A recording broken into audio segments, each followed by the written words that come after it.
নমস্কার, good morning. আজকে খুব সাধারণ একটা রান্না নিয়ে এসেছি। চিংড়ি মাছ তো ভেজে রেখেছি, আর পেঁয়াজ, টমেটো, কাঁচা লঙ্কা আর কচুর লতি অল্প ভাপিয়ে নিয়েছি। একদম অল্প ভাপিয়ে নেবেন, বেশি ভাপালে আবার নরম হয়ে যাবে। নিয়েছি এই যে একটা খুব সাধারণ প্রিপারেশন, কিন্তু খুব সুস্বাদু, খেতে খুব ভালো, যারা অবশ্য কচুরলতি খান। আচ্ছা, আমি এখন এই যেই তেলে চিংড়ি মাছ ভেজেছি সেই তেলটার মধ্যেই এখন বাকি রান্নাটা করব, এবং তার জন্য আমি একটু কালো জিরা দিয়ে দিচ্ছি, কালো জিরা ফোড়ন। আর পেঁয়াজ, অল্প একটা পেঁয়াজই কেটেছি, অল্প পরিমাণে, অল্প কচুরলতি, অল্প পেঁয়াজও একটা কেটেছি। কাঁচা লঙ্কা দিয়ে দিলাম আর টমেটোটা দিয়ে, সব একটা একটাই কাটা। এইবার এগুলিকে একটু ভেজে নেবো, একটু নুন দিয়ে নেব। নুন দিলে নরম হয়ে যায়।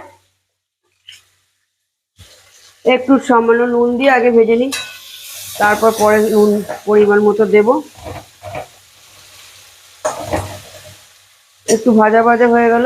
রসুন চাইলে রসুন দিতে পারেন, আমি রসুন আজকে আর দিলাম না।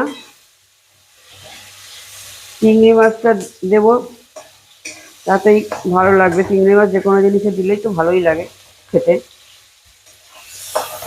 এটা একটু ভাজা ভাজা হয়ে গেলে, ভাজা ভাজা হয়ে আসলে আমি কচুরলতিটা দিয়ে দেবো। কচুরলতি যেটা ভাপিয়ে রেখেছিলাম দিয়ে দিলাম।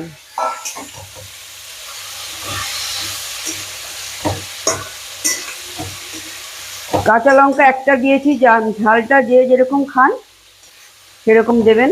যে বেশি খান তাহলে আরেকটা কাঁচা লঙ্কা দিতে পারেন। কেউ যদি মনে করেন আমি লাল লঙ্কার গুঁড়ো খাই, লাল লঙ্কার গুঁড়ো দিতে পারেন। এই ঝাল, নুন এগুলো হচ্ছে প্রত্যেকের নিজস্ব ব্যাপার, যে যতটা খান সেরকমভাবে দেবেন। আমি একটা দিয়েছি। এইবার সামান্য মশলা দেব।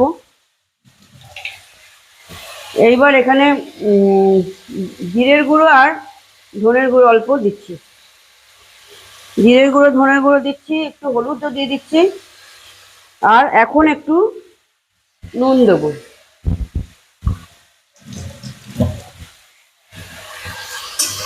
আমি হাত দিয়ে মশলা দিই, কারণ আমার হাত দিয়ে পরিমাণটা আমি বুঝতে পারি।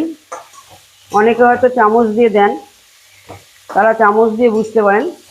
আমি হাত দিয়ে, নিজেদের ঘরের রান্না, আমাদের তো হাত ধুয়েই আমরা রান্না বান্না করি, সুতরাং আমি হাত দিয়ে দিই মশলা কেন, সব কিছু আমি হাত দিয়ে দিতেই সুবিধা মনে করি, এবং আমার সেটাই ভালো লাগে।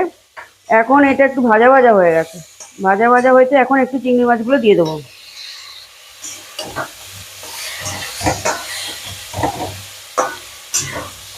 চিংড়ি মাছ দিয়ে সামান্য জল দেবো, বেশি জল দেবো না।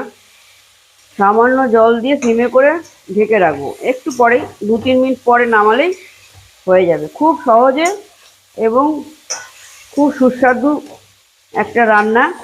শুধু কচুরলতি আপনি করতে পারেন, শুকনো লঙ্কা, কালো জিরা আর রসুন বাটা দিয়েও করা যায়, ওরকমভাবেও করা যায়। আমি আজকে চিংড়ি মাছ দিয়ে করছি,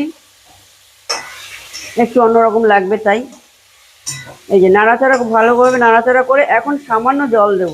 জল দিয়ে ঢেকে রাখবো।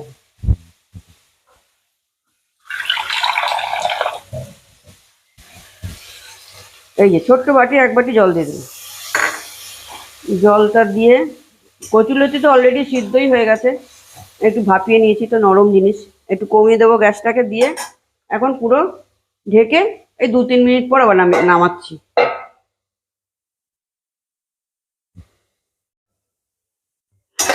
2-3 মিনিট পর আবার এই যে হয়ে গেছে, জলটাও শুকিয়ে গেছে। এরকম খুব মোটা মোটা ছিল লতিগুলো, এই যে সব নরম হয়ে গেছে। একটু একটা দুটো একটু ভেঙে দিচ্ছি।